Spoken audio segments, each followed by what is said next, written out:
first walk on this stage, what do you think about me? What was your first impression?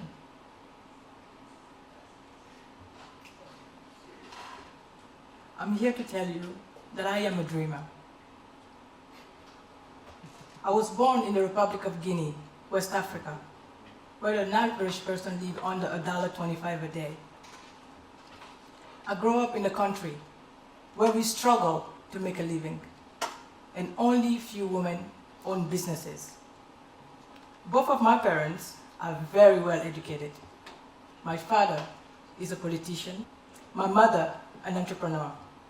Somehow, they thought that the best way to guarantee our future was to make us do our own thing. Then, I came to New York City in 2001 with just $100 and my American dream. Me, like every other immigrant, when you come to New York, you are so excited because all the things that you see on TV, you think everything is going to flow, that you're going to make it right there. I was excited. And then I fell in love.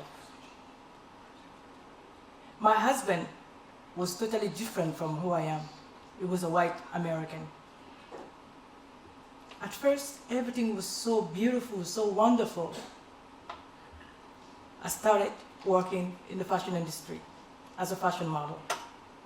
Everything was so beautiful. But deep inside of me, I was really nervous. I was only 18 years old. I was scared, and I couldn't speak a word in English. I'm even shocked right now that I can speak some English word. I was a bit terrified from the new life that was ahead of me. My country, Guinea, we have no skyscrapers. Now I'm in the city with so much light. Then suddenly, everything crashes. My husband left me. And that day, I only had $20. I had a choice to work hard or to use my beauty to go for men and make an easy way.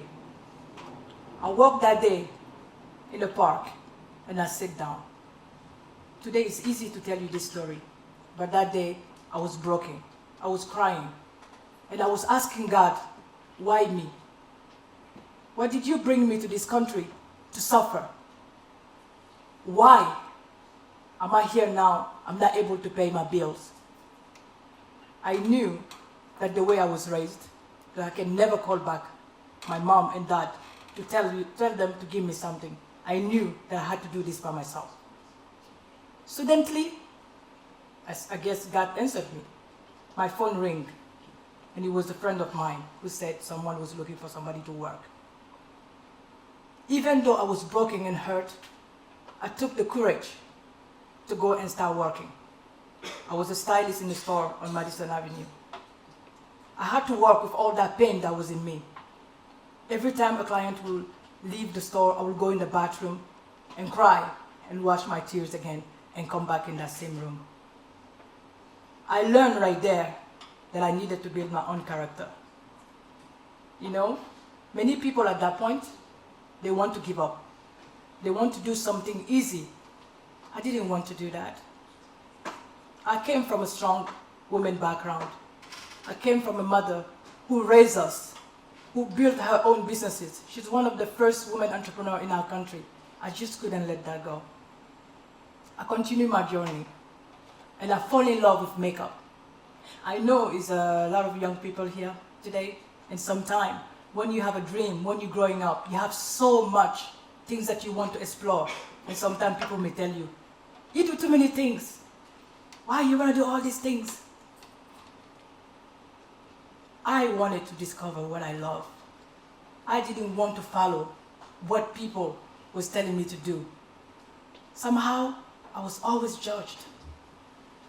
Either because of my accent, I'm sure when I started talking, they're like, what is this accent? People always judged me. It was not one time that I walked in a room that I didn't hear something. I continued to do my journey, and I started working for MAC Cosmetic. I was totally in love of working at MAC. And each time I was working, clients would walk in and say, "You do not belong here." But deep inside of me, I knew also that I didn't belong there anymore. I was struggling every day to keep myself working for this company. I loved the company, but it was just not for me anymore. I knew I was destined for something greater. And then something happened. I got fired. So sometime in life, when you face challenges, don't tell yourself it's over. Sometimes when some things happen to you, it's basically to open something greater. If I wasn't fired at MAC Cosmetic, maybe I wouldn't become the woman that I am today. I was terrified. I had some money put on the side to actually pay my bills, but nothing else. But there is something that was inside of me that I always wanted to do. And I started asking myself a question. Are you going to continue to work to make money, or are you going to follow your passion? Your passion is what is the most important. Choose your passion first before you choose money. And my passion, I was obsessed about empowering women. And that day when I walked in, my little sister who was 16, she was in the kitchen. Just to tell you, when my husband left me, just to go back, I was broken. I had to constantly hear that I wasn't good enough, that I would never become anything. Or then maybe one day, that person will be the one who's going to make a living for me. And I talked to my sister. We had a dream. We were just two immigrant girls in America. We had $18 only to start our organization. And that was just to register on GoDaddy. We called our organization first, Girls to the Max, There is No Limit. We wanted to do something to empower women. As soon as we do that, we get a phone call about a person who said, "You need to put this down right now," because it's very similar to my company. My little sister, Isata, then, she was maybe 16, 17, but she started to study law. She was so in love with law. She picked the phone and pretended to be our lawyer. So she saved us, but we end up putting an extra X. So if you go on Google and you put Girls to the Max, you'll notice that it has an extra X. So for me, I told myself, wow, now I'm entering a new field, a business world. Maybe it will be different. Here I am.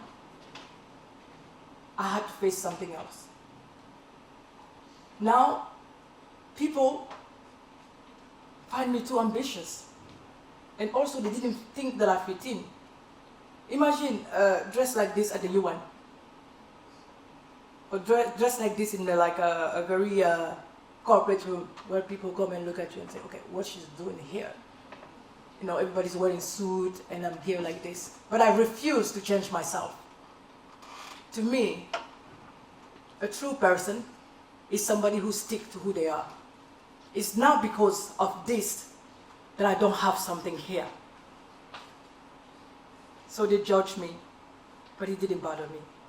I continue to share my story with people I thought would really empower me and tell me to continue doing what I'm doing, but they all put me down. I realized that I have nobody but myself. So I started to cheer myself up. I started to build my own character. I knew in order for me to succeed and to build what I have, I needed to prove to people that looks is nothing. That I built my organization, There is No Limit Foundation. Today, we have 300 women that we have sponsored in our country to start their own small businesses. We have provided almost $500,000 of medical supply when Ebola started in our country. We have educated girls to go to school, all with that one dream that we have, something we started with $18. Today, I'm also the founder of Mariama Fashion Production. My company today is one of the leading companies in textile working for international brands. And the dress I'm wearing today is something that I'm very proud of. I purposely wear it today because I know you're here, but this talk is being screened live to show those people who underlooked me many years ago, that it doesn't matter where you come from. What is most important is where you expect to be. And if I have to do it again, I wouldn't change my story for a second. I would still continue to live what it was. But I want people to start giving opportunities to young people. Not to look at people just because of how they are. And I want you all to know today, because I don't know your story. Either you're rich, poor, black, or rich. Either your dream is small or bigger than mine. I want you to go for it. I want you to know that you are enough and there is no limit to what you can achieve in life. Thank you.